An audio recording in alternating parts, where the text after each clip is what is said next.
The settings need changing. Oh, it's just when I have my second window open on my second monitor, I do full screen for my Mac, which then it takes out like my toolbar at the bottom.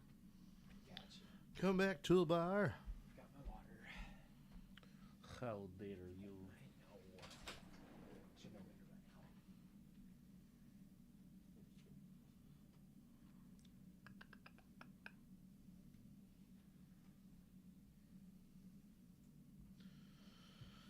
Oh, that's right. Just gonna bring that up. Not gonna talk much about it because I think we've really beat the dog on that one.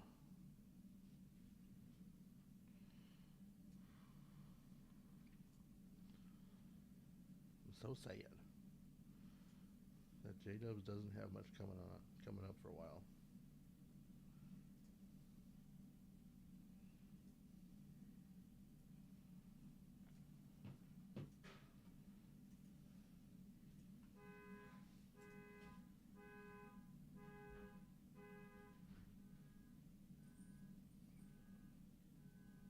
Is that you?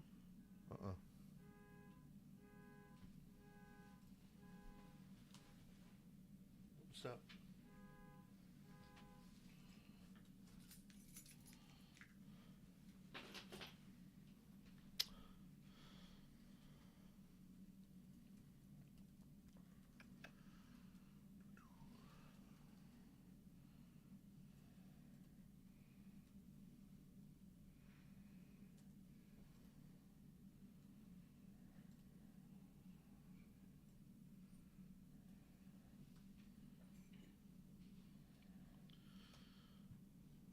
Wonder if there's any other upcoming events that we had. No, let's see. SCG Con. Just check. I guess we could talk about Portland too.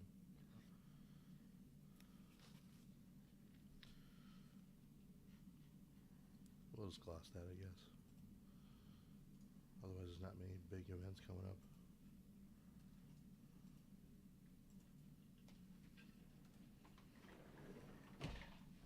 What were you doing, Matt? Water bottles in my car, and somehow my car got locked. And Legit. I'm like, so I roll my passenger side window down when I park at home. So that way, when I take the dogs out in the morning, I just reach in, do that to the passenger window to start my car to let it warm up. Yeah. And so I'm like, oh, I'll just unlock the door through my roll down window. That's it. My alarm was activated. So I unlocked the door. I open the door, and the alarm goes off. I'm like, oh, let's see. Do we got a text message from Maddie? No, we do not. Thank goodness. Sounds We're like okay. she's going to be upset. We're okay.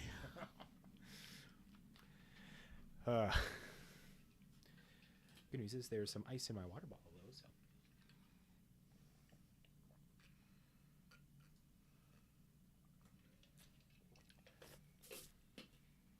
Fucking wild. I tell you what.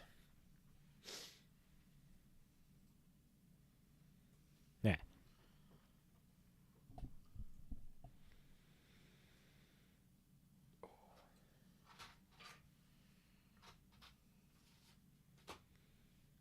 Ooh. Gotta pull up the whatchamacalls it too.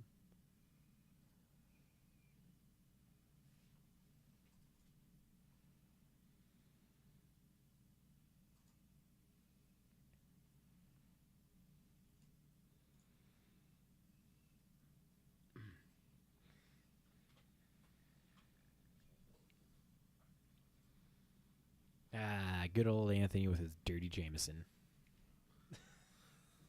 Doesn't feel that good. Doesn't feel good. Eh? Matt can tell you the story. So for last week's, not last week, 2 weeks ago for the, excuse me, Contra Currency, it was after the bands. And each one. Gee, I wonder what fucking format each one of them was. Yeah. And so that's why it's labeled Dirty Jameson. And the story behind that is back in the day, Danny and I were on a pool league together, and we were playing pool all the time. And we bet a shot of Jameson to the winner gets a shot of Jameson from the loser. And Danny, I don't know if you know this, he's a pool shark. He's really fucking good. And I have no fucking... Wait. The guy who goes and plays pool league Yes. is a pool shark. Pool shark. No fucking way. Just want to make sure everybody's aware of that. He's really fucking good. And so I'm like, yeah, I could do this as a cocky dumbass. And Sounds about as dumb as the story I have. he fucking cleared the fucking table, and he was like 2 balls away from getting before he had to worry about the 8 ball. But one of the balls was right next to the 8 ball, and he took the shot and got the 8 ball in and lost. And he's like, no, I lost fair and square. Here's your Jameson. And I'm like, this is such a dirty Jameson. I don't deserve this. I didn't win. And hence, dirty Jameson for having the ban restricted for his. You guys also tried really hard to make sure I didn't get full points. And We the were problem looking- was I mentioned like just enough to cover it. I'm just like, So yeah, that's the dirty Jameson. It's a blemish on your full Monty there. Yeah. yeah, for this season's yes, yes. Now I have to get a real full Monty so I can recover. That might be a while. Garrett's gonna get a full Monty this week. I feel it. I'd be happy if you did. We'll see. Then he's just beating you. That's all that matters. We'll see. Hopefully I remember enough. I haven't been looking too much at stuff, but I think with deck updates, I've been looking at things a little bit more and noticing things, and I don't know. And then just seeing the random shit that gets posted. Seen some stuff. I seen it. Is that the new chunk? The berry parfait. Have not had that one yet. The one recently I had was I didn't. No, I did have that. New lager was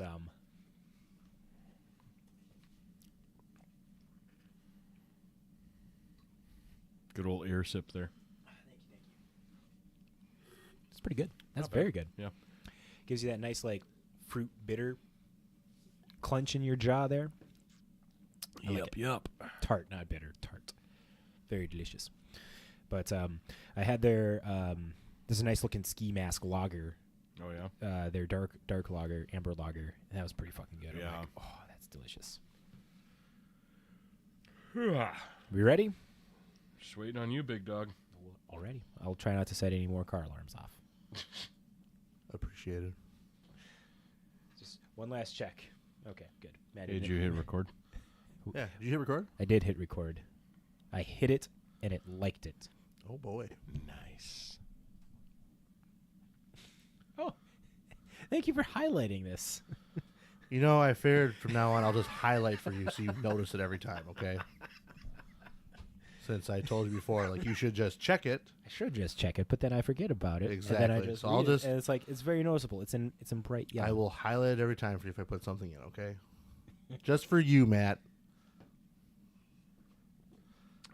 Till the April Fool's one where I highlight the entire page. Don't do that.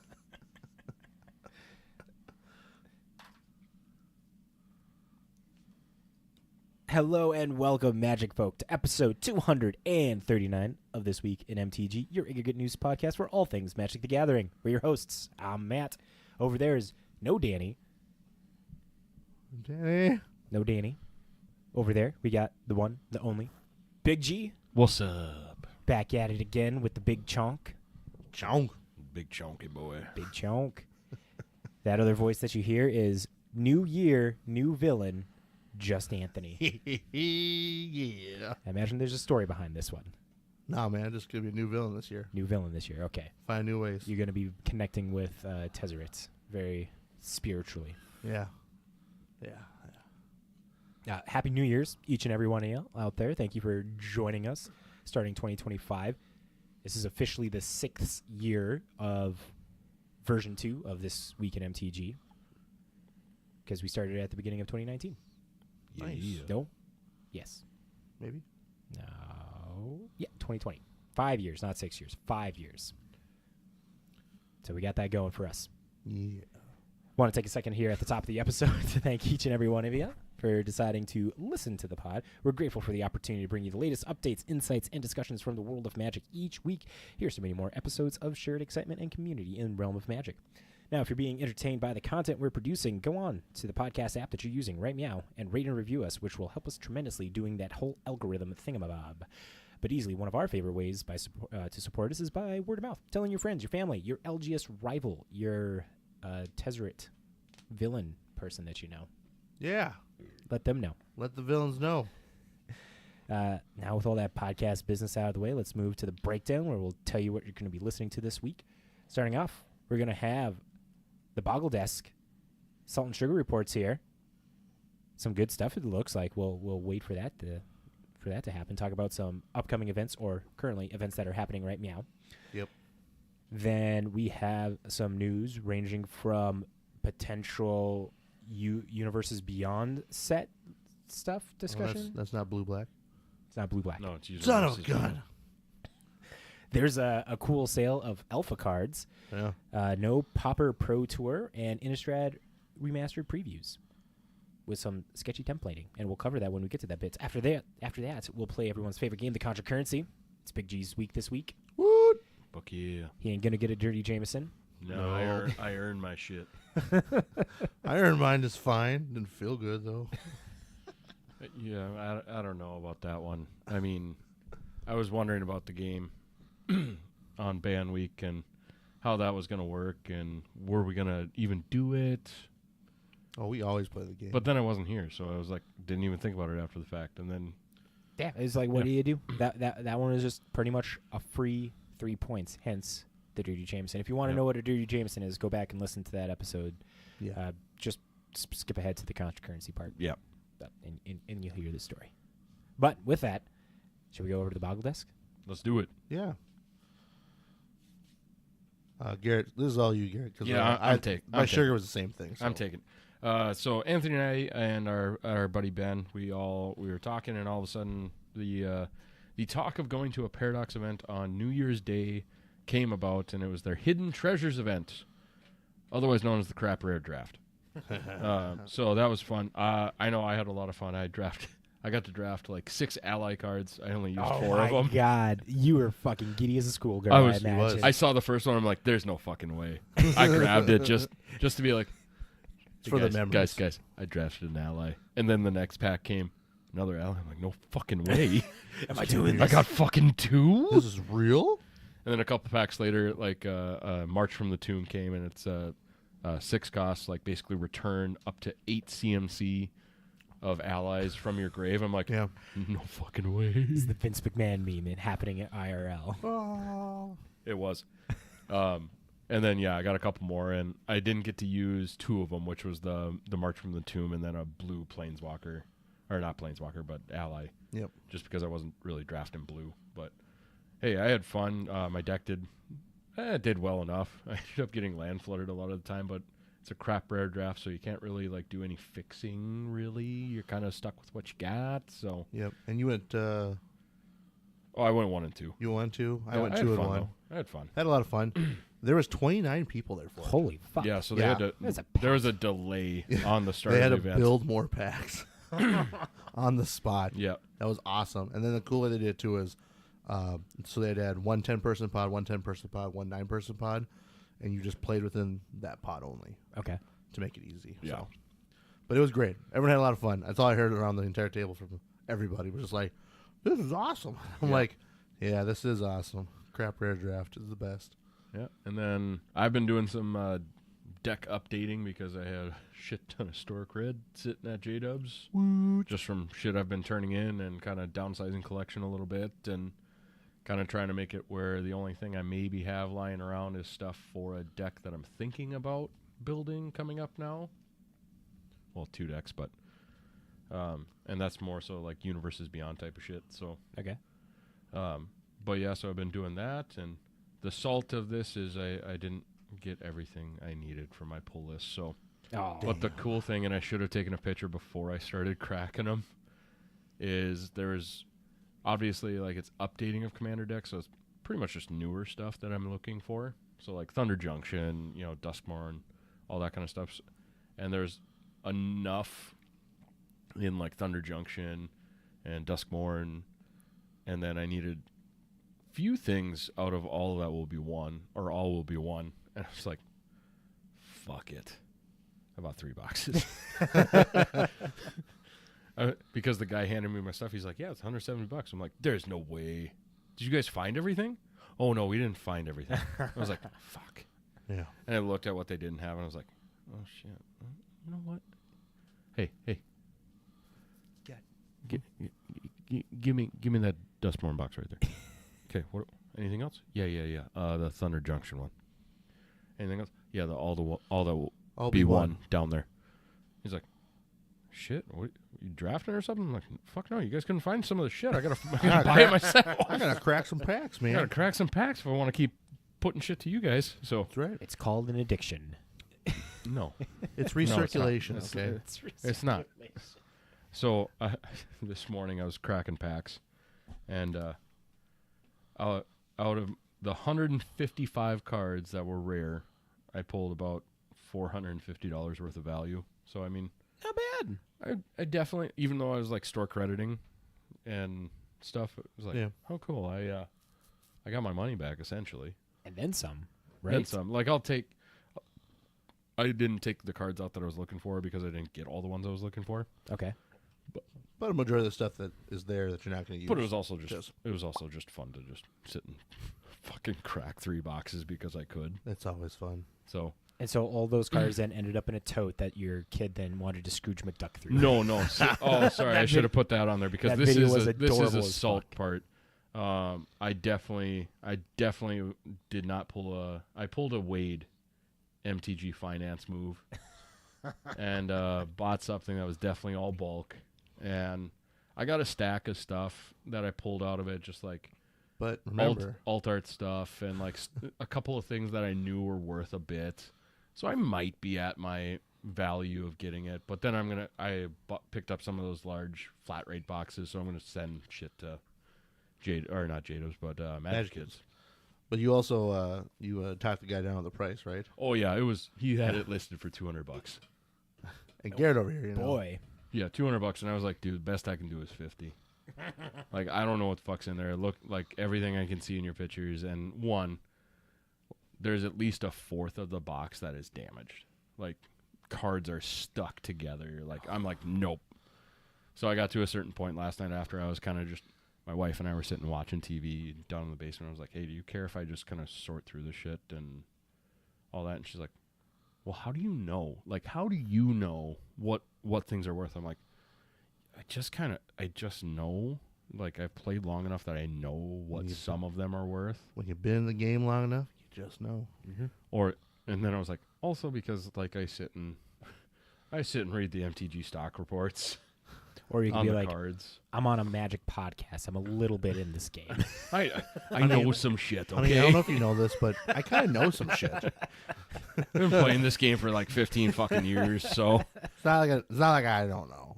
I know a few things. But yeah, for those who aren't on our Discord, join our Discord. Go to our This Week in Parenting channel. This tub is like, it's like 4 feet. Yeah, it's about half 4 the feet table. long. Half the Yeah. table or more. Yep. And it's good distance. And I had told my wife about it last night. I was like, hey, by the way, I didn't mention this to you. I spent some money, bought a random collection off of Facebook Marketplace.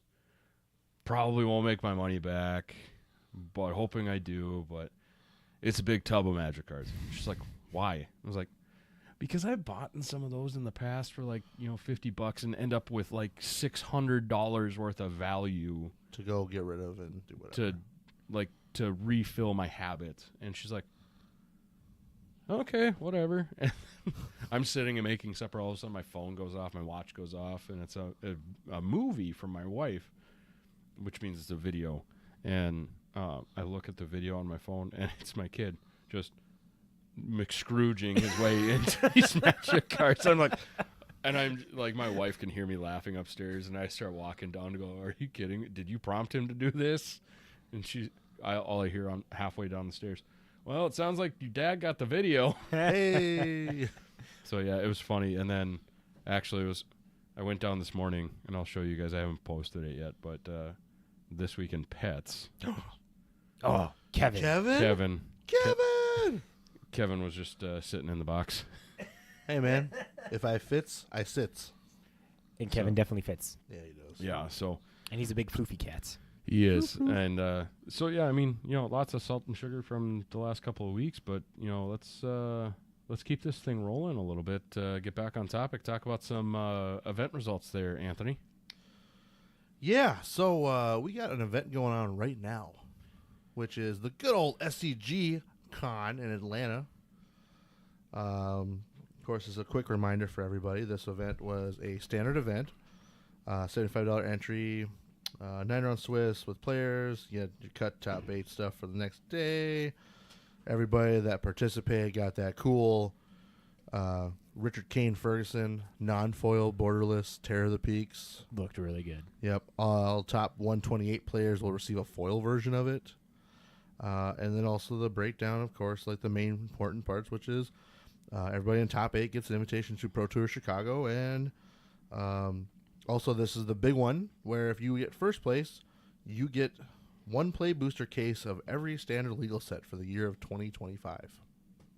Nice. Besides money. So. You mean in addition to money? Yeah. Yeah, in addition to the money. So besides the 10K that you also win to. So. I really hadn't had a chance to watch anything on this yet. I did not watch today. I got the ending results right now, Okay. the top 2 decks. That was the one thing I did. This will lead into I figured I'd take something different for a event result thing. So there was a Friday event that they had for an uncut sheet. So we'll just talk about that because it's just a little bit of a meta breakdown. Which, anyways, can you tell us what the results of today's end was? Okay, so far, Nathan Andrus playing mono white tokens, and Devin O'Donnell, aka Doomwake, playing Selesnya tokens, are 2 undefeated players at the end of day 1. Wow. Then there are the top players are, like I said, Nathan, Devin O'Donnell. So they don't have deck names here though, unfortunately, of what they're doing. But Give you a deck name. God damn. But scores are going after. So both Nathan and Devin, they're 18 and 4. I'm guessing the 4 is in draft. And then we have a 17-3-1, a 17-6-0, a 16-7-0. Yeah, they don't have the deck names on the picture. That's lame. Pretty sure if I go to the website though, but that might take a little too long here. Coverage will resume tomorrow, 9 a.m. Eastern. I do plan to watch that because Sundays are a pretty good lazy day for me to not do things. There you go. And then there's Flesh and Blood and Loricana. They had the winners of their events there as well. Oh, yeah. They got all that great stuff. Great stuff. People are hyped for this event. It's it's a return of the pseudo return of Grand Prix. Yeah. For the Spotlight Series. I think it's great. I think it's awesome and it's so enjoyable. So, of course, they have some other events. Like I said, I'm pretty sure we beat the dog to death on this situation of explaining this event coming up. So, if by now you haven't heard anything about this, you're probably living under a rock, and that's okay. But yes, let's talk about the little bit of the breakdown of their Modern Friday Uncut Sheet tournament they did, which is pretty interesting. So everybody knows, of course, the unbannings happened. What? What? And then, of course, everybody knows that there's 3 really good cards that got banned, and the 4th card is Mimi. And it still makes a way into stuff as well. Why don't you use the actual names of the cards so people know what the fuck you're talking about? I'm getting there. Because we'll talk about the important stuff of those. Anyways, so breakdown of the top 8 decks that we had for this tournament. The one that took it all for 5 straight rounds is Amulet Titan. Woo! Because they got the new Green Sun Zenith in there. That's about You it. mean the newly unbanned? Oh, because it's not a new card. It's new for everyone to see again. Fresh. Anyways, yes, it's Green Sun Zenith's back. So they have Green Sun Zenith. And we'll break it down. Mox Opal's back. We have Faith of Luna that's back. And Splinter Twin's back. But yeah. Next deck. 4-color elementals. We have Domain Zoo, Boros Energy, Dimir Midrange, and another Amulet Titan. So top 8, not super diverse, but we'll go with it. I think it's diverse compared to what it could be. There's Yawgmoth in 8th.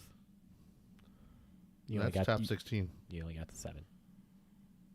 Oh, 1, 2, 3, 4, 5, 6, 7. Yawgmoth is 8. I don't know why it's listed that way. That shouldn't have been. Sorry, Yawgmoth's number 8. So still diverse enough. And then of course the thing I was looking at that was very interesting for this as well was like we have Simic Infect popping back up, Lantern Control, we got Grixis Reanimator, 4-color Rhinos. Is it Wizards? This is the one. If you pull it up, you'll see Splinter Twin in this because that's the main thing that they run for that whole kind of package right now for Splinter Twin. I see Matt is definitely pulling up the Infect deck because why would he not? It looked like it took 9th place, so it's like what did they do here that did them well? And they do not have Green Sun Zenith, what I was kind of expecting, but they got the Venerated Rot Priest angle. That Well, they only got so much room, Matt. You can't fit everything in. Well, I was just surprised because it's like unbanning old deck. Oh, the new unbanned card is in old deck. Not in this case. Nope. Not in this case. Well, that's the whole point. Like Green Sun doesn't go into everything, but it could be if you built a different type of deck. Yeah, it has a Dryad Arbor in here. It has Glistener Elves. It has Venerated Rot Priests. I love to see that there. What's the card between Mutagenetic and Scale Up? That is the new From Woes? Royal Transmutation. It's a single green. You give it a roll. Got it. I'll have to. I'm looking at the visual and I can zoom in here real quick, but it's probably gonna be. Oh, it's not gonna be blurry. Let's fucking go! But it's huge. Royal That's treatment. what she said. Target creature you control gains hexproof, and then you create a royal roll token and attaches that creature, and a royal roll token is fuck off it. Is runnings. Enchanted creature gets +1/+1 and has ward 1. Not bad. Yeah. I like this deck. No, it's a good build. I got all these cards except for the Venerator Rot Priests, unfortunately. Yeah, I pulled one for you if you wanted. Maybe. There you go. And they're not that expensive. No, they're not. Because it's fucking Infect. but yeah. Let's go. Maybe this is what I'm going to play on the 31st. You play whatever you want, I'm man. going to play whatever I want. I might play Infect. Anyway, sorry. No, I'm just fine. excited. You're excited. Infect. But that's the point. You should be excited because this is what the whole shakeup of the Unban was all about. Like bringing back old archetypes into the format that we haven't seen for a while. Great example was one of our patrons, Wade. He went and came and played at FNM yesterday, and guess what he brought? Scales. Scales is coming back. Like that's the whole point. Things are coming back. So there's a lot, like I said, a lot of talk about these different decks. A lot of talk about kind of what's going on. The thing that I find very interesting that was something that I kind of overlooked myself a little bit. I see this list is not running it, but I've been seeing it pop up. The 4-color Omnath deck that took second place. You sometimes will see where Green Sun gets run in that deck because, you have some cards in there that work well with Green Sun to get into play. I mean, like your Omnath, you have your Endurance. A big thing I've seen is like the more uncounterable route where you're running the delayed Halfling. Yep. Like, why not? I mean, what else are you going to do? So you also have Risen Wreath as a card too. So like, that's a part that you see it. So, I mean, Green Sun, also for everyone to be aware, has again doubled in price since it's been unbanned. Yeah, you're saying it was 40? No, it's like around 60 right now. Jesus. I'll double check the price for it, but like it's around it jumped because it's the one card of like the 4 unbanned cards that has actually continued to rise. Faithless Loon we don't really count just in the sense of like it's specific versions, but there's so many versions you can buy for like 5 cents. Mox is coming down from its height of being hit 200 for like your average regular copy design versus not specials. Now I saw today was like around 130 for a copy of Scars version, kind of a moderately damaged or played one, but still like they're coming down. And then Splinter Twin I think is just stabilizing itself around like $20 now just because like the limited amount of copies. But Green Sun is, let's see here, just to be aware, average price across the board for marketing is about, I'd say $50. Yeah. So it came down a little bit, but I mean it's still up there. So, otherwise, yeah, Boros Energy's still there. Amulet Titan, Ugar Yawgmoth doesn't use any of the cards, but it's coming back, getting a little bit of a different viewpoint. Oh, this list is running it. That's interesting. That actually would run it though. Well, not going to worry about that. That's a different choice to talk about. So yeah, overall, as we see for Modern, and Matt and I can definitely talk more about this in the Crawl Space episode next coming. Modern's changing. It's good. I'm excited to know that Infect is back. It's here. Let's fucking go. Yeah. I'm gonna be that guy.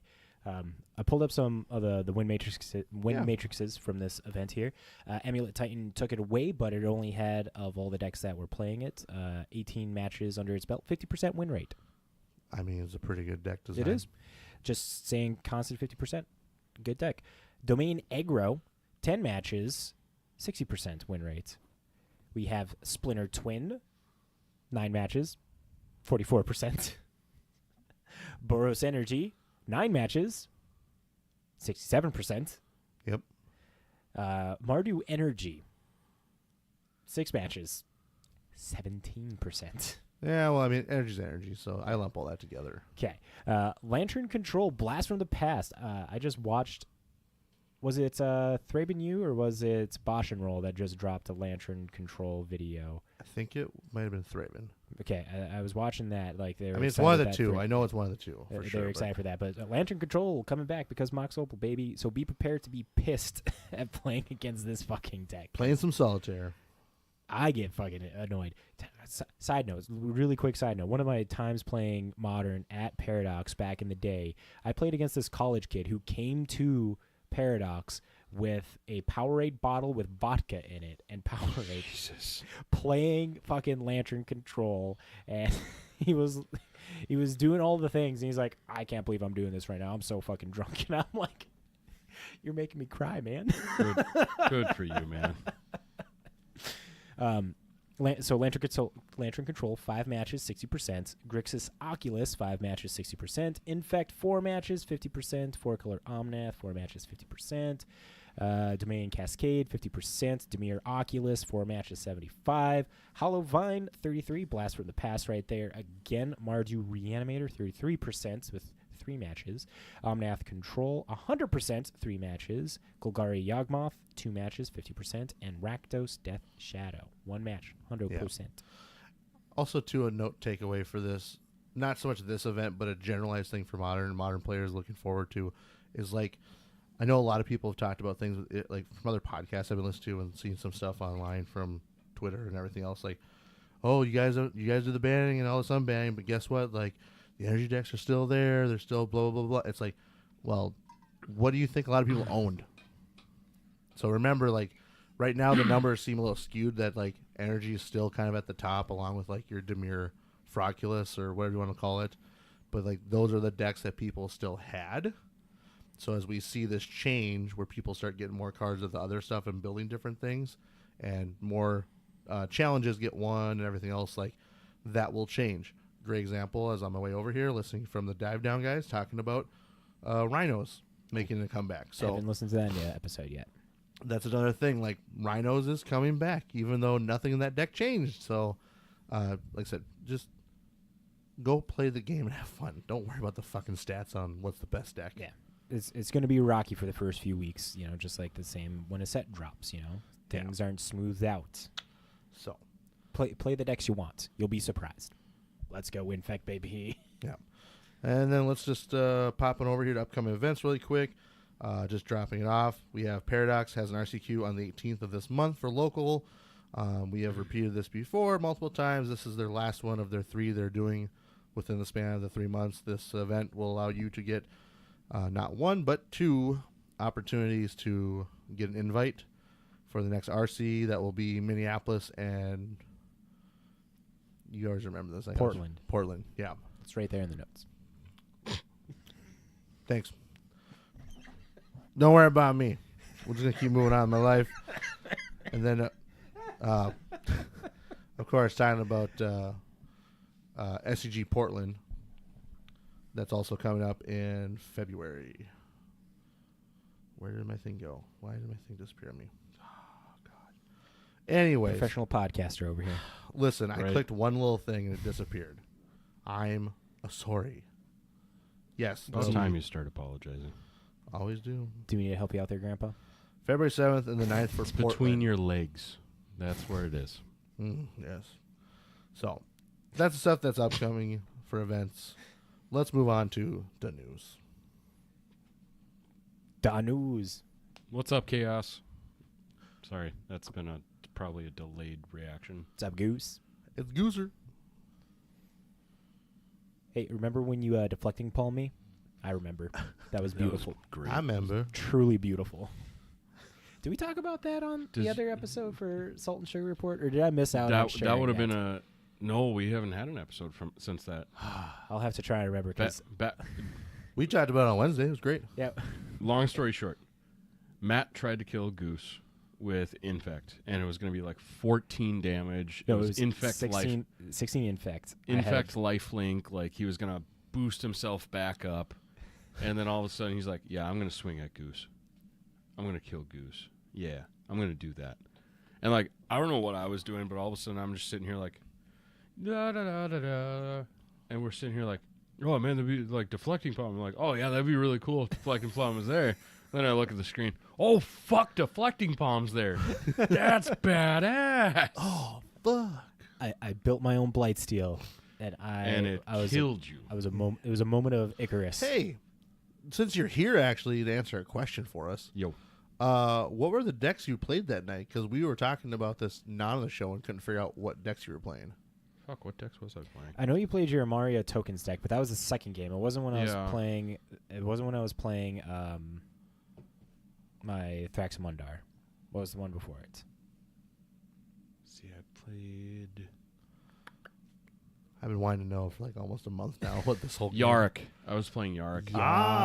Double trigger. Because then I think it was Goose was like, oh, you have a Yarrick deck too? I was like, yeah, I don't play it very often. And there's a reason for that.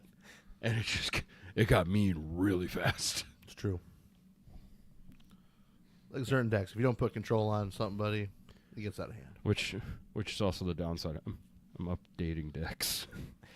I saw the picture of your pegboard. Looks beautiful still. Oh, well, the nice part is I've got my wife did like little laminate stickers for the front of them, and she's like, oh, you could label them or something, or put notes on there. I was like, I can't really write a bunch of notes on there, and I don't want to. Like, I can see the commander, so I know what deck it is. So what I've been doing is actually like, I'll make notes to myself if I want to upgrade or update the deck. I'll put a U on it. Okay. Or if I like when I'm opening cards or something like that, if all of a sudden it's like, oh, hey, a new card came out that you would really like in this deck, yada, yada, yada, type of thing. So it'd be like, oh, I'll put it right behind the commander, because then I'll eventually sit down and go, oh, this is the card that I want to take out of it or something like that. And something like that, so I'll put a U on it, so then it just gives me that mental reminder to do that. So that's what I've been doing, is erasing a bunch of U's off my decks lately. Yeah, so just been doing that, and I disassembled one of my decks, my Yagma or my Omnath deck. I took it apart because I was like, oh well, I've got this fun 14th Doctor 4-colored deck, so that works. So I got to play that one a little bit more and kind of experiment around with it a bit and all that jazz. See what's what, all that, and yeah. Woot woot. I'd like to play with my Thraxamundar deck again. That was pretty fun. Even though I didn't win. That's what Magic's all about there, baby. Just play. Just play. Just play some cards, see what happens. Yeah, buddy. The reality chip was the MVP for that game. Jesus Christ, that was doing some back-breaking fucking work there. That's a really good card. It's a really fucking good card. If you guys want a blue card for your blue decks or blue X decks, reality chip, 100% worth it. It's a future sight. If you got blue in your deck, just put it in there. It's a fucking future sight on a creature. Yeah, and if you equip it, it's future sight. Otherwise, you just look at the top of a card of your library with it out. It is to be equipped to do the future sight stuff. But that's fucking fabulous. Just whip it out. That's what. Yes. Just whip it out. It's what did everything there. And speaking of doing everything there, Brandon Sanderson is talking about doing something in Magic. So some people are probably asking, who's Brandon Sanderson? Well, he's the author of the Mistborn Saga and the Stormlight Archive book series. Oh, I know who Brandon Sanderson is. Don't worry. Not only that, he also is a avid Magic player too. Yeah, I've known of Brandon Sanderson, so we'll read the article and then go after this. He's a New York Times best-selling fantasy author, known for the Mistborn Saga and the Stormlight Saga. He gave an update on the possibility of a Magic the Gathering Universes Beyond offering based on his fictional universe, where many of his books take place. He held a Q&A at Dragonsteel Nexus 2024 convention celebrating the worlds and work of Sanderson that had with much anticipated release of Wind and Truth and a bunch of other stuff.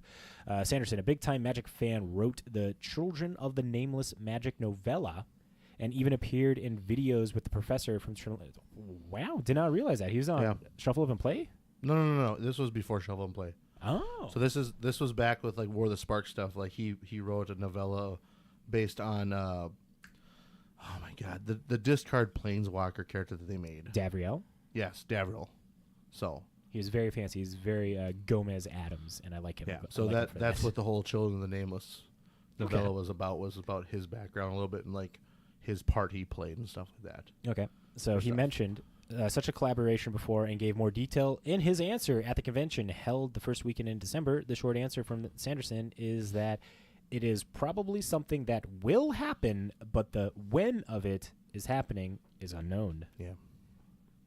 So that's pretty much it. There's a little bit of an interview that you can follow, and you can watch the video there. But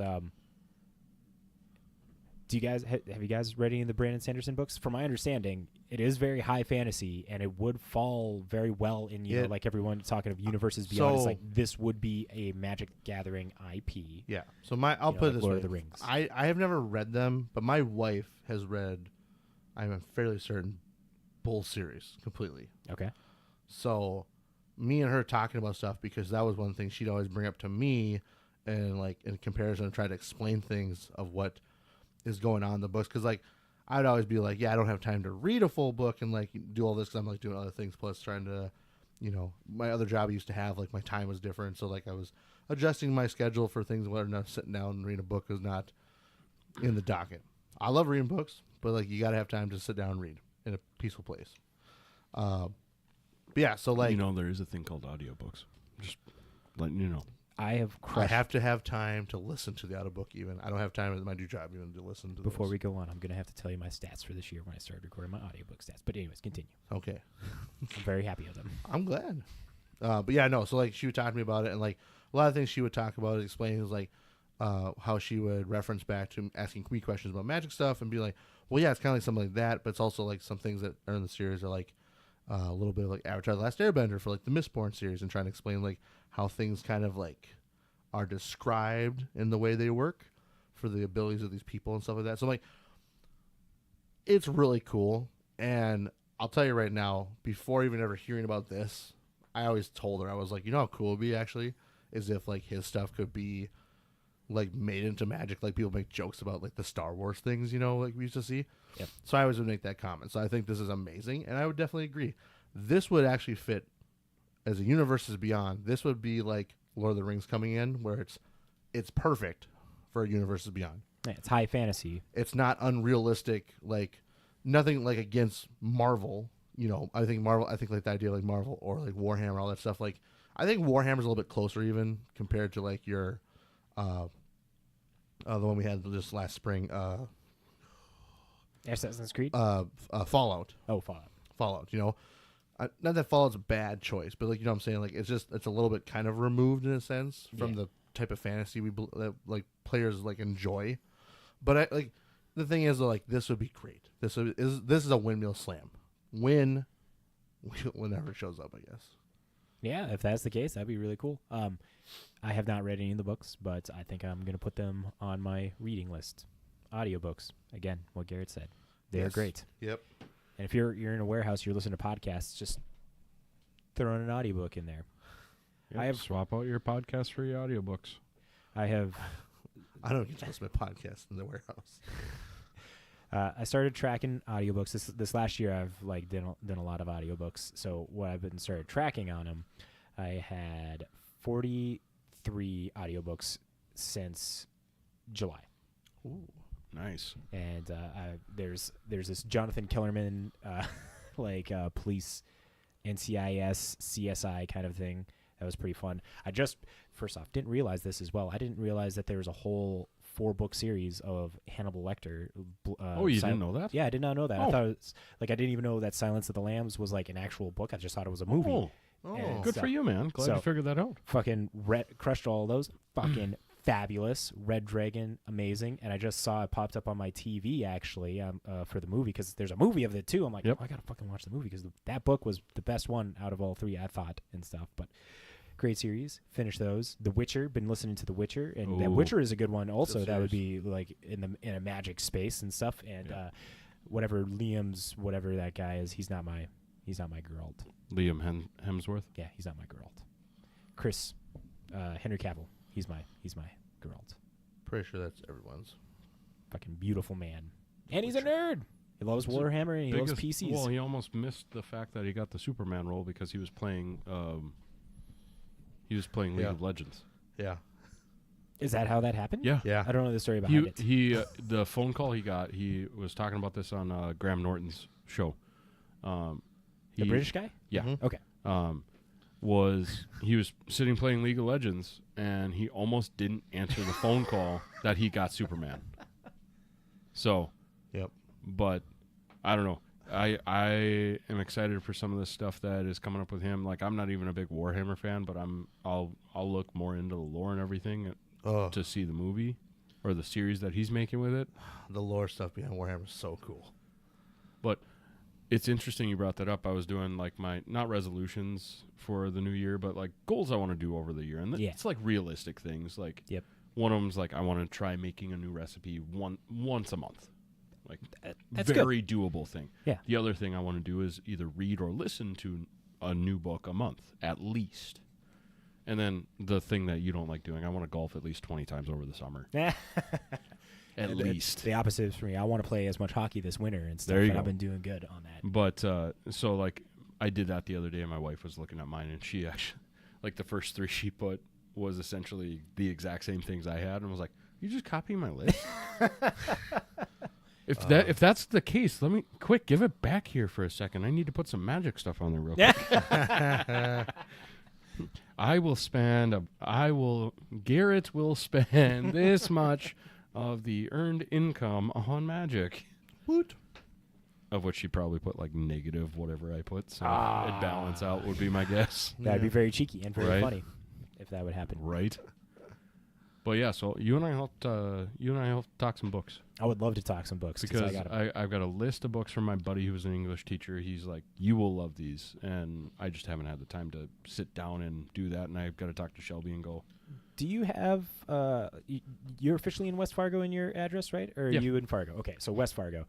Do you have a West Fargo Public Library? yes. So I know that you can get the audiobooks off of the page. I got to set all that up for myself. Libby. Yep. 10 out of 10. But some of the books that were recommended, I would have to go to Audible. Yes, that is So- a thing. It's like it depends on what your actual library has. They only keep certain stuff Yeah. like license and stuff, but you can request and stuff. But you could do Audible if you got Spotify Premium. You're allowed 15 hours also of audiobook on your premium to save you on that, which is like a book a month. About Is depending it per month? per month. You get your audiobook hours. It's like hidden there a little more because Spotify hasn't like done a lot with audiobooks. They're starting to, but it's like 15 hours per month you get if you're a premium. And to now- anybody now else I'm that's gonna- on Spotify, it's now I'm like gonna it's essentially almost a free book if your Wow. audiobook is less than. Cool. Now I'm going to look this up real quick. This Yeah. week in audiobooks. Yeah, for sure you'll be able to see it if you go into like your account and like the audiobook tab and stuff in there to see like what Ah, what time, good lord. because there's a timer and stuff on there. And I found that out because I'm like, oh, because before I started recording my books, last year I started listening to audiobooks. Update. Hmm. Apparently I need to update my Spotify app on my computer. Yeah, read some books, people. Books are a great fucking thing. Yeah. and Well, and we that's have the thing book is like chats. I want to start reading for pleasure again, because like I'll probably talk to my principal about like some leadership books and stuff to read too, Mhm. but I want to read for pleasure again. It's been since before college that I've read an actual book for pleasure. Yeah. And actually, no, I mean, I read I read Ready Player One after I graduated undergrad, and I listened to that all in one night as I was driving for DJing. I sped up to like 1.5 speed so I could listen to the whole thing. And then I think by the time I got home, I had like an hour left. So I sat, and the next day I just, I was cleaning. And I told Shelby, I'm like, I'm going to clean. And she's like, what? Really? Just when we were in our apartment. So I was like, I'm going to clean. I'm going to do some shit. You go do whatever you want to do. I'm going to put headphones in. I want to finish this book. So I finished that. Also, if you watch the movie Ready Player One, the movie's awesome. I love the movie. If you grew up like in the 90s and knew enough about 80s culture, read the fucking book. Yeah. You will love it so much more. I have not read that book yet. There you go. There's your first recommendation for me. Listen, read Ready Player One. Okay. I will Because add then that. Ready Player Two is apparently out or about to come out. Ooh. Like both the movie and the book. Okay. Yeah. So Yeah, I haven't watched the movie primarily because it's like I didn't read the book, and it's like I feel like it's one of those things. Go Yeah, ahead and watch it. I was gonna say too. Yeah, like the situation with the movie and the book, to me, because I've read half the book, and like I'm not one of those people that freak out about like, oh, it's not just like the books. You know, like, I read like pretty much Lord of the Rings as well. As I'm like, I love the fucking movies. I don't really care. You know, you can't fit everything in a fucking movie that you have in a book. Yeah. So like I always tell people, like, if you're iffy on those things, like the movie and the book are their own little separate entities of things. The commonality they share is the fact that they're the name and the similarities of what it is. But you can enjoy both because the movie's really good and the book is actually really good. Yeah, the basic, like the big picture stuff is all still there. Yeah. Like it's the stories about a kid who lives in the real world but tends to spend most of his time in this virtual world. Like The everybody virtual world references pop culture. The big inventor, Halliday, like he's there. There's the contest. Yep. Like those main components are all still there, but then the details are different. Like the small details are different. Where movies more current pop culture, book is very much 80s pop culture. Okay. Yeah. So, like as someone who, like, with my family being younger when I was that age, like growing up, I grew up with a lot of 80s stuff. Like I watched Ferris Bueller's Day Off a lot and all that kind of stuff, like Good War movie. Games and stuff like that. So I've watched all those Such a good movies. movie, too. And like I know about Japanese Spider-Man. Sorry, minor spoiler. It gets referenced in the book. Okay. So like all that kind of stuff. I'm like, oh fuck, that's awesome. And I wish they would have. I want them to make a series off of the actual book. Just to see it, not just in my head. Mm-hmm. So Two things. First off, Silence of the Lamb, the book is 3 hours and the movie is 2 hours, and it's very close and stuff. Yeah. And I thought that was crazy. Like listening to the book, I'm like, this is almost like the movie. Like I saw it was 3 hours and stuff. Yeah, and I'm like, this has to be that's very one of close. They those- didn't leave out much and stuff. And That's one of those situations where like the time worked out so well, and like, and of course, like what you read on a page or 2 pages, you know, is actually like 2 seconds in the real world of conversation. Yeah. And that was great. Second thing, when you're imagining a book in your head, do you just like partially disassociate, you know, to like imagine it in your head? Like, do you have like anamorphous like figures of what they're describing and not like full on concrete, and you're just like playing that in your head? Because that's what I got. It's like not fully detailed. Like I imagine the person. It's like it's like I'm dreaming as I'm listening to the book, and it's not like fully fleshed out. It kind of depends on the book.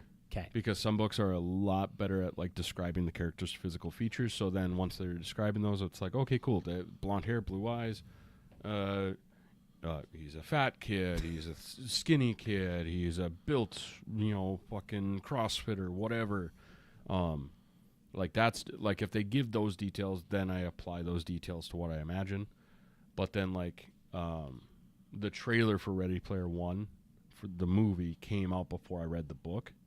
So like some of those characters, like maybe like some of the facial feature type of stuff, I put in my head. Like with that kind of stuff, like A perfect example is like the Harry Potter series. Obviously, like the books and the movies kind of came out, relatively close to each other. So like after I watched the first movie, like all the characters I imagined as the characters from the movie as I was reading the books. Maybe, obviously age them up a little bit as like you go through the stories and everything, but yeah. So if they don't give the physical features, it is a little bit more like that dream state where it's like, cool, I see, it's a guy, so maybe this is I kind of throw that generic like RPG, like, hey, cool, he has blonde hair, blue eyes, whatever. Or maybe it's me in that. That guy's a lizard man. Yeah. I'm the fucking lizard king. Lizard. You don't know who I am. Could be anybody. We missed Goose here saying that Witcher and an MTG crossover would be epic. Agreed, 100%. If that happens, I think CD Projekt Red would be fucking great at that. Next one. Oh, imagine Gwent in Magic. Yeah. That would be pretty interesting to see how they do that. And then he also says, my only reading is Magic the Gathering cards. Sure. A lot of them are novels. Okay, so, fair enough. So here's the downside. I was just looking up the Spotify stuff. Yep. I'm on a premium family plan with like my sister, my mom, my wife. You're not the one that holds the premium account. So I don't hold the premium account. So I don't have any of that. So I'll probably have to do Audible or Libby. Okay. Libby, 100% worth it, I'd say, for sure. So I'll have to re-download that and do all that shit. But we don't have Danny here to keep us back. So we ventured. Significantly. So full alpha set. What's this full alpha set? I have no idea what you speak of. Okay, so on Reddit, someone posted, the seller of it posted on Reddit, a first edition Magic the Gathering artist proof set, 302 of 302 sign and sketched artist proofs. I'll get the price at the end of here because the description this is not a joke. What I'm offering is a set of first edition artist proofs. Some call them beta artist proofs. This set took about 20 years to build. Luckily, I started back before they became super hard to find. Of the 302 cards in the set, 280, 93%, are glossy back and 22 have a matte back. They should be considered placeholders until you find a glossy back artist proof, if any still exists. And then it gives a list of the ones that are the glossy ones.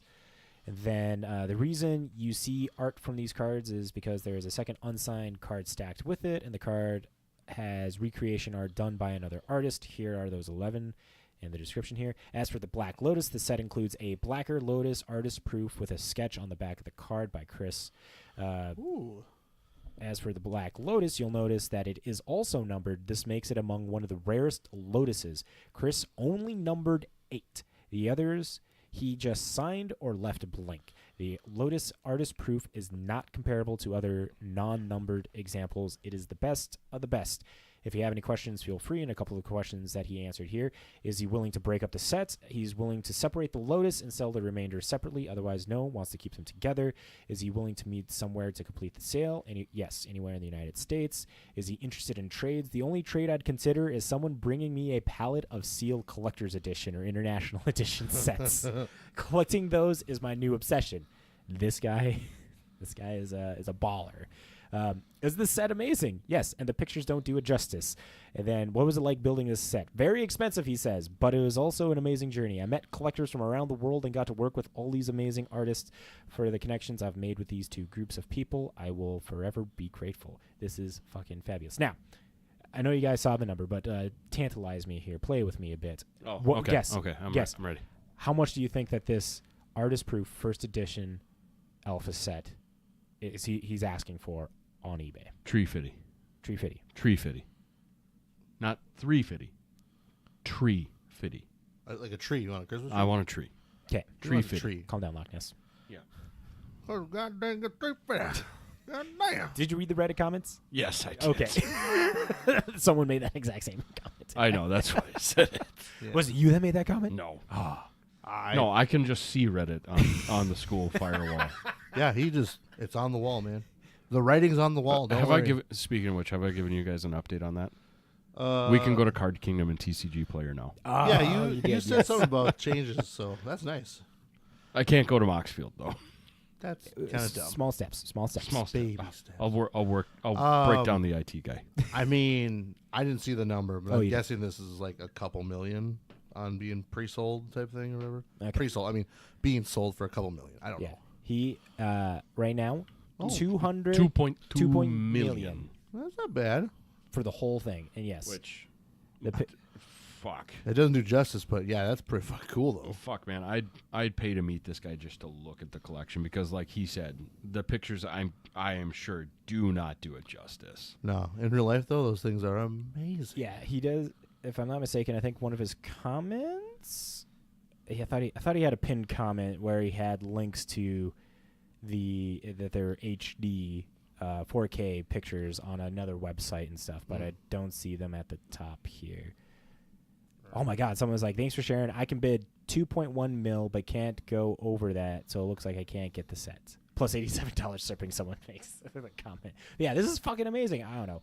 It's just like high-end Magic at its finest here. Like, I was looking at these pictures and stuff. It's like, yes, you got these fucking signed beautiful cards, and then you got these artist proofed, and that's just like, Yeah. Honestly, the artist proofs are the things that's probably making this collection so much cooler. yeah, this is Yeah. this is such a depth of fucking Magic history right here that is just so fucking wild to like look at and just like think of, you know, like the artists took their time, made these proofs, and other artists signed them, fucking made them, you know, because probably wasn't able to get at certain times, you know, maybe the Quintons, because they passed away, the Quinton Hoovers, some of the big, Look at that one right there.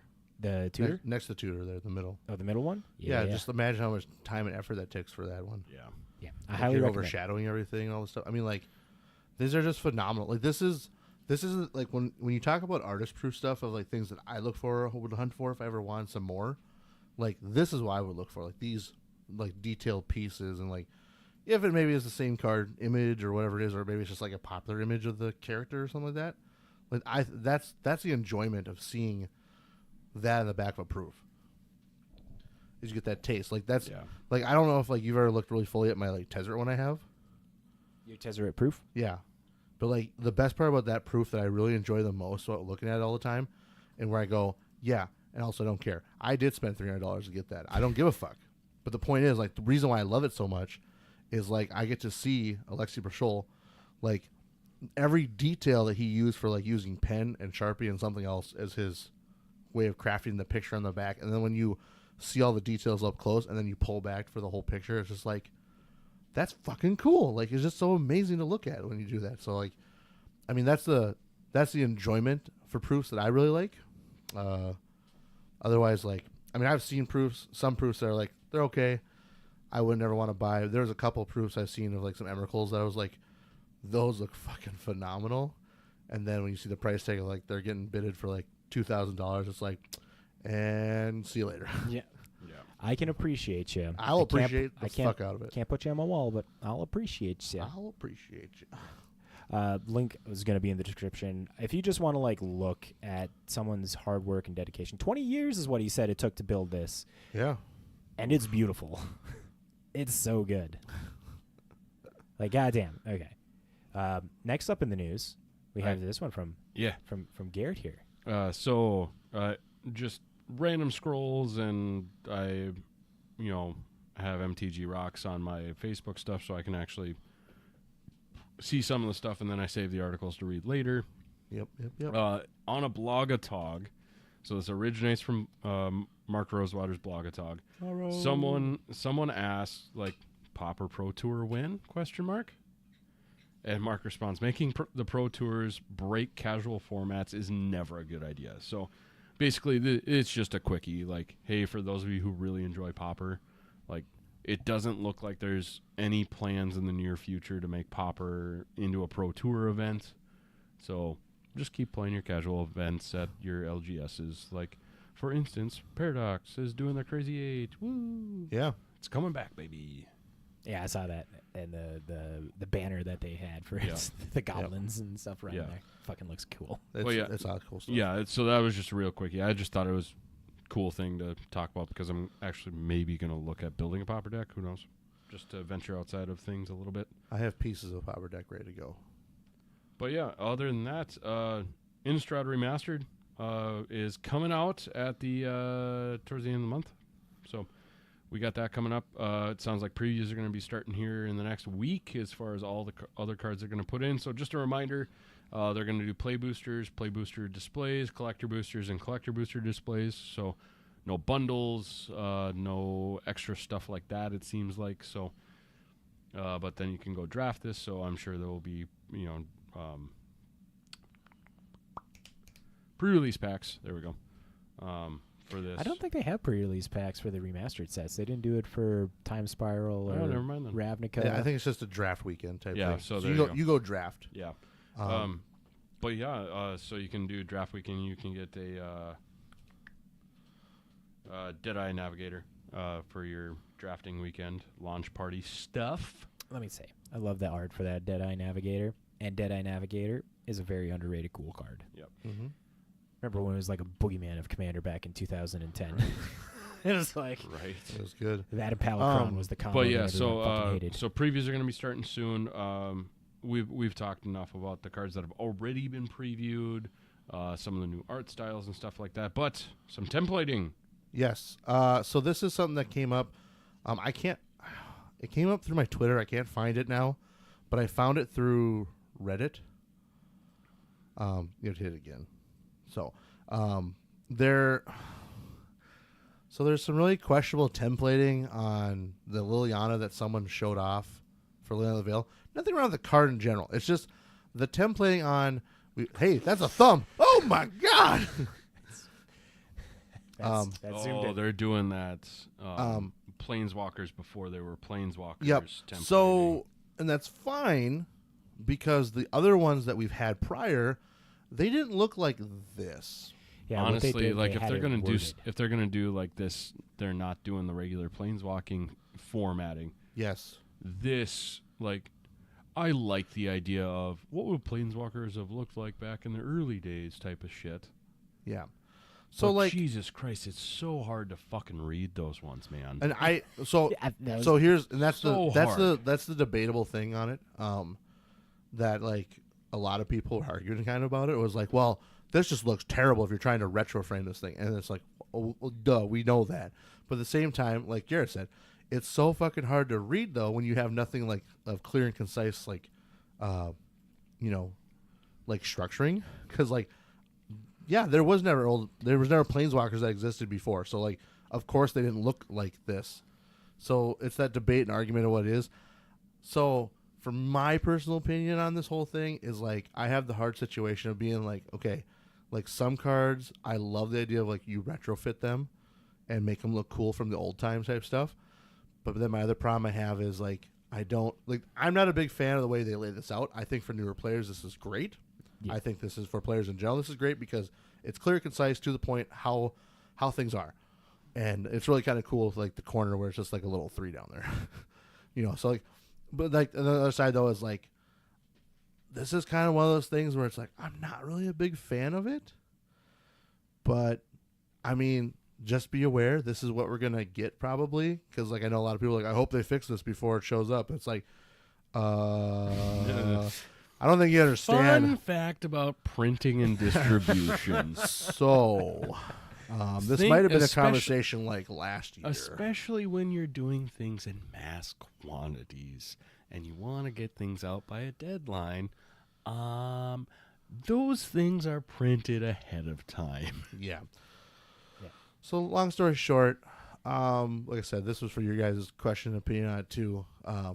Garrett, how do you feel about this? Just general sense. This version I like. I better. don't mind it. Like if you're talking about the Secret Lair ones that they did with some of them, I fucking hated those.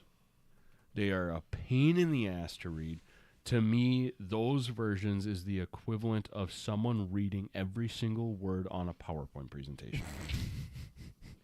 Where I want to gouge my eyes out. Yeah. Do you like that reference? That's a good reference. I can fuck it. Where this one seems like, hey, I read a lot of the stuff that was on the PowerPoint up here. I read a lot of it, but then I added more to it. Like, oh, cool. I can see the main points where you're going for. Awesome, cool. fun, wonderful. You're telling me you didn't like this version at all? Fucking hated it. Hey, at least when they remade the ones with my Agent of Blows card, they fixed it a little bit. I like the art. Yeah, I yeah. hate the text box. Like here's an example. They fixed it Yeah. a little bit. It's A still little. very wordy as fuck though, A which is little. enjoyable. But Yep. so yeah, I will agree with you on that part. I like this a little bit better. But Matt, your opinion, what do you think? Garrett said it. You know, it's for the ease I of just like newer to know. players. Yep. The ease of newer players. I do appreciate the wordiness of the old ones because that feels like Kind of how wordy a old little- cards used to be, like Yeah, from antiquities and stuff like that, where it's like get to the point. Yeah, and it's like that's how That's how you're going to read a card. Read those old Planeswalker cards. That's your whole reading for the month right there. Or he can just go read like all the cards out of antiquities. I don't know, and it's like I appreciate that they did those, and if they did Liliana this way, and they had another version where it's just like the whole paragraph. I think that would be. I think Collectors only. that would be a very big W. I think that'd be hilarious. Yeah, I mean they could do that. because there's just people bought the fuck out of those full text basic Yeah. lands. Oh yeah, I to this day am one of those people that wish I would have bought some of those. Like just at least to have a couple just for the joke of it. People are it's- Or you could be like our best friend, who he literally bought like 5 of each one that gave you a fuck ton of them. No, I'm good. Not for Garrett. Not for Garrett. just so I you know. am the complete opposite. I want my lands to have a beautiful I just want art. fucking picture on them. Are I the just words want not art. beautiful? Words are terrible. I sit there and like when I was opening all these packs today, I gotta read these. if it wasn't a full art, I went fuck you, and I threw it in the trash. Like nope, you're not even fucking worth my time. Oh, Get my outta here. God. Just get out of here. So, okay, so here, and this is like a second question that's really easy to answer to. So I was listening to the Grindcast. They made this comment about cards that are retroed Okay. and stuff, and I think my favorite part of the point was made was, for cards that were once old and became new, it's okay to re-retroize things. Like it's like a null. Like for example, there's a null. A null is a card that's been around for a long time. Yes. So like if you would make like a new set that was like going to use retro framing, and then you would take a null that has already had art before and like retemplate it to be like the retro frame, yeah, it looks fine, right? But when you have cards, for their example they used was like Preordain, and you have Preordain which has only modernized art for modernized cards, Yep. and then you retro frame that card, no matter what art version you take, because all the art that's designed for it has never been designed as an old art style. They look terrible. So my side of the fence is I agree with that. I really hate the idea of we take an art that we pick that's modern art design and you try to put it with a retro frame because the template and the colors don't work too well. How do you feel? I mean, there's definitely some cards that you've seen that are retro frame where it's like it just seems a little off. Yeah. And I'm guessing that's the case. Like I can picture the Preordain, and it's like the Preordain is like. I mean, like for this art, this is an art that I would argue that is fine with the retro frame, right? Yeah. It's got that design style, but just in general, like not everything can be retro frame, right? And Garrett, do you care about the retro frame at all, anyways? Some of them are cool. Like Yeah. it's one of those things where it's like if you change the art and then throw a retro frame on it, cool. If you're using the same art, like I like the one right honestly there. like with Faithless Looting, I went and grabbed all my retro frame ones and said, "See ya, Well, yeah, for selling purposes, why not? see ya." $8 versus the 50-cent versions I can get. So like I turned them in and I'm like, "Hey, by the way, can I get 3 of like whatever framing, not these retro ones I just gave you. Give me the other ones, Can I get 3 of the other ones, please?" And they're like, sure. You know it's only gonna be like 50 cents, right? And I'm like, Yeah, that's fine. Exactly. it's a fucking idea, yeah. That's fine. Don't worry about it. Yeah. Here, you give me $18, I'll give you 50 cents of that $18 back. Like there's more in it, but obviously it's like one of those things like, what the shit? So I'm looking at this Preordain as your example. I think that looks okay in a retro border. I think it fits. That's just me. But when it comes to art is very subjective, and the border itself is yeah. art. Like I said, I don't want to go too crazy on it. Like I said, my issue is just I feel like the once again, most designs for art stuff, there's a time and a place for it, right? And sometimes not everything has to be retroed. So just a thought for people. Go take a look. If you like the retro stuff, kick ass. Go for it all day long. I don't care. People argue about the idea of whiteboard cards being the devil. So that's whatever. I'm just saying this is where it's sometimes I don't feel like the retroing is always necessary, but it is what it is. So, does anyone have anything else for the news? That's it. That's all we got for the news. Well, guess what we're going to do next? Game time? Game time. We're going to move on to the conjured currency, where we go on over to MTG stocks, and we talk about a most recent article that's been written. Now that we're on Saturdays, it's usually Friday, Thursday, comes out right away, of tell us about what weekly winners have gone up for pricing and what's some stuff going down in pricing. Today's competitor will be Big G. So the question from Matt is, can you give us a standing of the scores right now as we go into your second or third time playing? Second time playing. Yep. Damn, you got a good first start. Garrett holding strong at 2.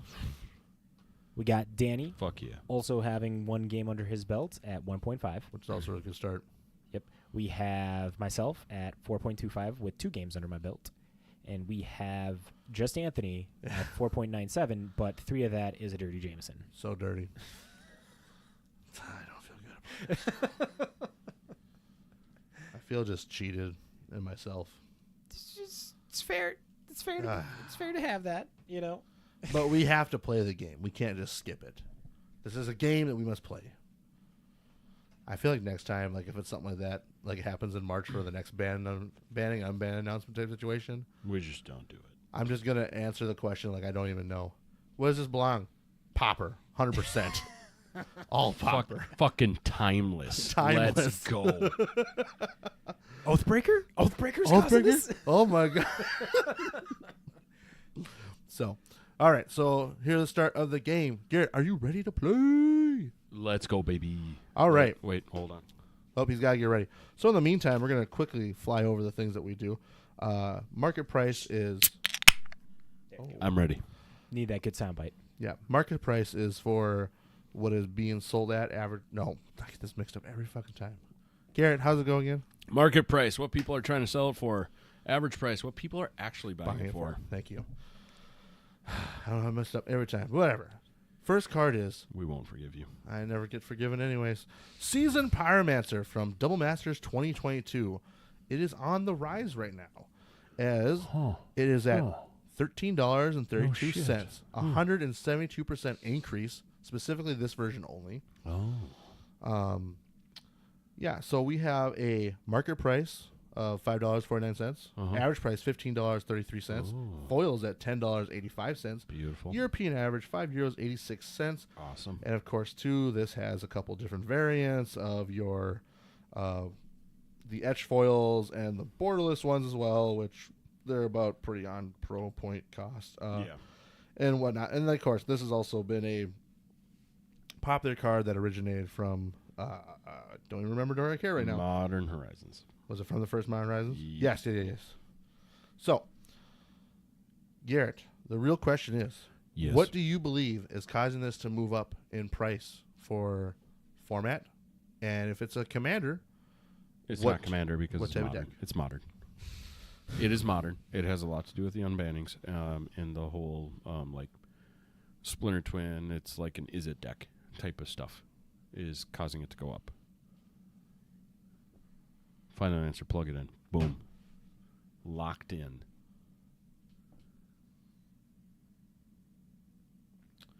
You can give him 0.75. He was really close. Not so much as it being played with the Splinter Twin stuff. But it is modern. And I will give you that 0.75 basically because what they say here is the fact that since it's still not the modern metagame is still not finished settling completely, as you're aware right now, several big cards have been banned or unbanned in modern, which created the shakeup in the format. Seasoned Pyromancer works very well in Mardu and Boros energy decks, and in these bannings, the loss of Amp Raptor and needing to have a card to replace it. So the bigger thing is this is a card that's being more for the energy side of things. I will agree with you, though. There has been minor popping of this card in the Splendor Twin Wizard stuff once in a while. It's just not seeing the level of play. But you were... I think you're just chipping me out of a full actual Monty, you dirty Jameson. The problem is they have no mention of Is It Splinter Twin stuff at all. Whatever you say. Whatever you say. I will sir. read this whole part if you want me to. Nope. Go on to the next card. All right. Next one is Jacked Rabbit. I know what card this is, too, because so I was glad. looking at it. Good. I'm glad you do. Jacked Rabbit is out of the Bloomborough Commander deck. Is this a euphemism? 18 Is this a euphemism? for this a $18.08, 144% increase. The artist director approved this? Yeah. Jack, that's an eggplant on his back. Market price. It's a Damn right it is. Damn right. GD eggplant. Market price for this It's card. called Jacked Rabbit. Yeah, we know. Do we know the euphemism?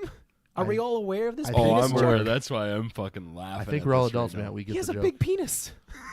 Nah. Yeah, he does. But he's also jacked. He's Look at jacked. those muscles. Look at him pick up that thing. Some big old pectorals there. And that, you know the He's thing a about jacked the rabbit. thing about that picture is that's his eggplant. That's not just an eggplant from the fucking garden, buddy. That's right. Anyway, go on. Market price is $14.14. Average price is $17.25. European average is $6.43. There are no foils for this card because this is a card that only comes from the Commander decks. All-time... Oh, I got the all-time Only- low and all-time high for the It last only one. comes for the commander decks. It only comes for and from. All-time low for this card on the 7th and 24, $1.57. All-time high 31st this week, $18.97. Question for Garrett is, why is this card going in price? So this one, I was looking out for a different deck, and then I looked more into it, and saw a lot of people talking about it. So one, it's Commander. Two, one of the decks that's being talked about is actually Black Panther, because it just works well with all the synergies and everything going on, and everything. Okay, before you're done and give the official answer, I want to give an answer on this too. Go for it, Matt. Magic players are fucking horn dogs. That's why this is moving up in price. That's why. Look at points. that. You got 0 points, Matt. Good for you. Anyways, do you have anything else to add before Matt? I don't think there's obsesses anything about else you can add. He brought everything to the table. No, he got everything. I'm good. Lock in my answer.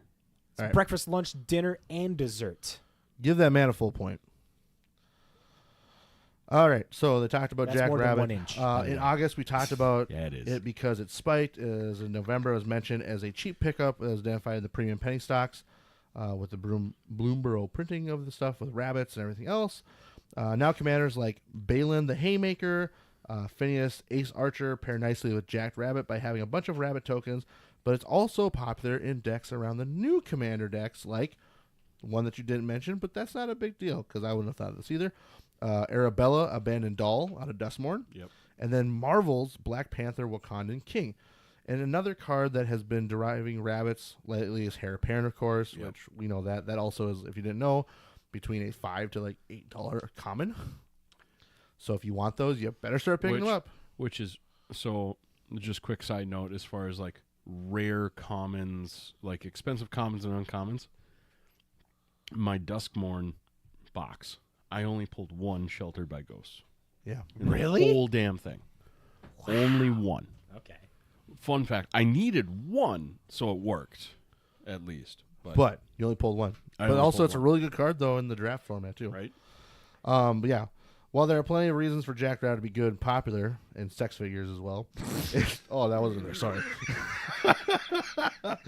It's not exactly clear why it's been going up all of a sudden this past week. He's a sex icon. It doesn't seem like the new cards have been previewed that indicate that there are some new synergies, but there are sufficient enough decks that want a card like this to be included in the 99, and we can expect that more commanders will be printed that care about the token theme. Can you imagine if there was a Jacked Rabbit smut? I don't even want What's the third card? to think about that. Third card is also from Dustmore. Oh, look, a Adherent spaghetti Oculus. It is. Wait, do you think that hole's where the Jacked Rabbit puts his eggplant? It fucking the Jack Rabbit wrecks a Good porn Lord. Oculus. Good Lord. All right. So it has moved up to the price of $48.51, which has had a 102% increase. That's just great. Can we just appreciate you how hard you're trying to truck Oh, along with this? I'm still going. Don't worry. I'm And- just amazed that he's the one that's being mature about things right now. Market price, $41.56. Average price, $48.26. I see the bees. Foils come in at $50. European average, €34.38. This is no joke. This is You know what would have expensive. been a joke if the Jack Rabbit was 69. This card also has, of course, Jack Rabbit. promo pack version. I'm It sorry. has pre-release version. It also has a borderless horror from the scenes version, as they call it, or whatever it is. Or Dread Within the... I can't remember the fuck they I call can't it now. imagine the scenes that Jacked Rabbit would be. That's true. All-time low for this card, $9 on September 21st, 24. All-time high, which all these are going to be like the 31st of December because that was the end of the year. This reached $49.99. Oh, so close. So close to 50. The foil's made to 50 though. So Garrett, this Yo. is legal and everything, which also too we didn't talk about Except the for legality Pauper. things. Yeah, this isn't legal in Pauper, but this is basically legal in most every format. I've heard a lot of talk about this one for Modern, so I'm going to go Modern, and I'm just going to go Is It. Lock in my answer.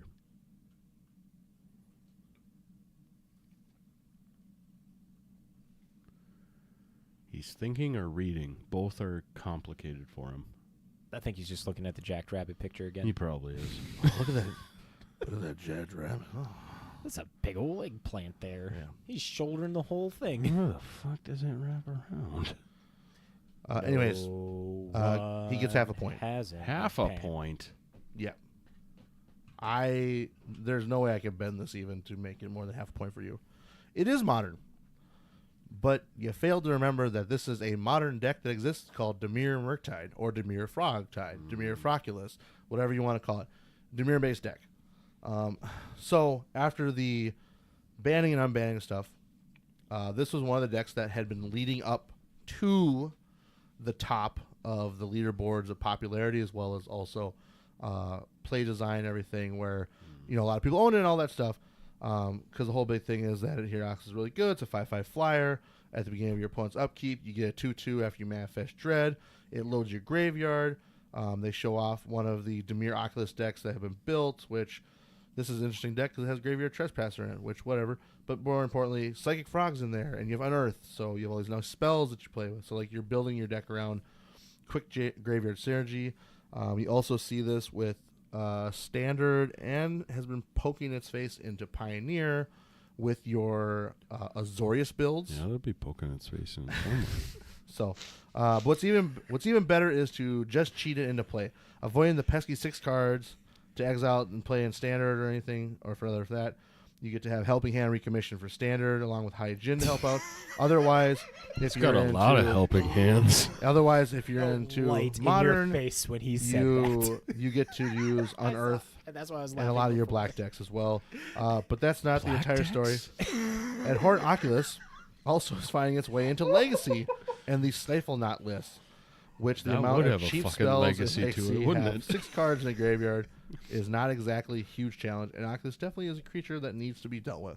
So, By the Jack Rabbit. by the Jack Rabbit. Anyways. God damn it.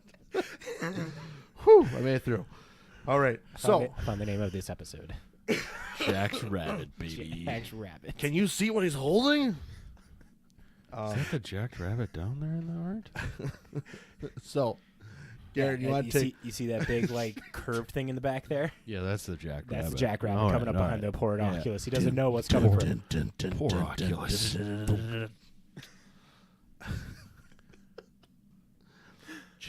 cheap pickups there, Garrett? I got some cheap pickups. All right, let's talk some cheap pickups. First one is Enduring Tendency, $4.50, and it's moving up because this is the premium stocks, penny stocks feature which it bottoms out, and then it's starting to see an upward trend. So this is one to maybe keep an eye on. Grab a couple copies before it gets up to like a $15 range. Yeah. And oh, how the mighty have fallen! Ugin, the Spirit Dragon, specifically the Fate Reforged. Fate Reforged version, is sitting at $17.14, moving down. And then our boy, Oh boy. Wormcoil Engine, specifically the Brothers War Retro Frame version, $9.50, moving down. The fun fact on this one is it's a running joke from our college group. You know what good in that deck? A Wormcoil Engine. I mean, it'll go It's great great. in it. 6 colorless. Wormcoil. Put it in every deck. Yeah. Yeah. Actually, on Commander's side, those last two cards, people should be picking those up, actually. those are Those pretty are solid bomb deals. cards. Fucking great. But yeah, that's what we got there. And quick plug here for the next little bit. TCG Sniper, a wonderful resource to inform you in live time when prices are moving up or down. If you identify a specific card, product, anything like that. A jacked rabbit of sorts. Yes. Yeah. You want to see when your Jacked Rabbit will go in behind that Oculus and really get things soaring high. Make sure to put it on your list there. Their free version, you can put 15 cards on. 15? And products. 15. Cards and products. Yep, cards and products, not just single cards, but you can put sealed product and things like that too. But it will notify you when it gets to the desired price, whether that's a high price for you to sell or a low price for you to buy. And if you say the guys at This Week in MTG sent you over, 3 months of their premium, which gets unlimited product you can put on that list. So Is there that you limited go. space for Jack Rabbit? Well, I don't know if there is such a thing as unlimited space for that Jacked Rabbit. Holy God. Let's test something out. Let's see if anybody signs up and says the guys at This Week in MTG sent you, and type in Jacked Rabbit afterwards. I want to see if he's going to make a question. He's going to ask me, he's like, what's up with this? What the fuck's going on here? I just got to know. I got to know if he'll reach out to me Yep. for that. But yeah, they're the TCG Sniper. Check them out. They also provide funny stories for you later in life as well, for things like Force of Negation. Oh, that's a good one. That's fucking great. Before we go on, we have Goose here asking, we're supposed to ask you, Garrett, I'm guessing. Yeah. How much is Vidalcan Ori right now?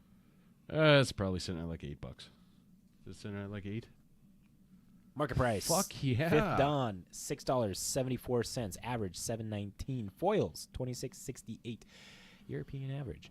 It's pretty much bottomed out here around the summer, beginning of the year with Ravnica Remastered. There's a lot RS3, more but things that Foundation. enable Flash now, which is great. Just coming Yeah. up. You can play your instants at instant speed. Also, too, the amount of times Leyland Anticipation was reprinted, or even the new favorite Foundations. Oh, yeah, we were talking about that on the Lost Foundations episode. Yeah. Have kids, they said. Have kids, they said. Yeah, well. Well, there you have it, Magic folks. Do you guys have anything else you want to add before we hit the outro here? I got nothing, man. That fucking rabbit, dude. Fucking jacked. Thank you to legendary Magic folk for making it to the end of episode 239 of This Week in MTG. As we wrap up another episode, not an eggplant, we want to extend our deepest gratitude to our incredible listeners and You broke Matt. Patreons. Your enthusiasm fuels our passion for all things magic and jacked rabbits, and we're honored to be a part of this vibrant community. Stay tuned for more exciting updates, discussions, and insights in the world of Jacked Rabbit. Until next time, may your mana be jacked and your draws ever rabbit.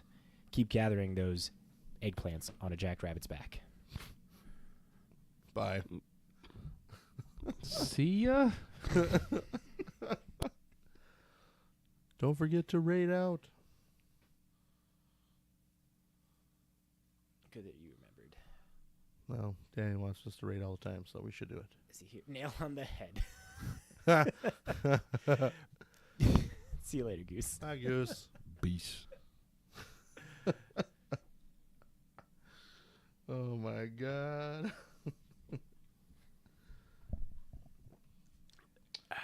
Is Jason on? No, he's not. I didn't see a notification for him to be on. I don't know if we got anybody watching. Goose Just left. Goose. But he just left. Well, he probably hasn't fully signed out yet, but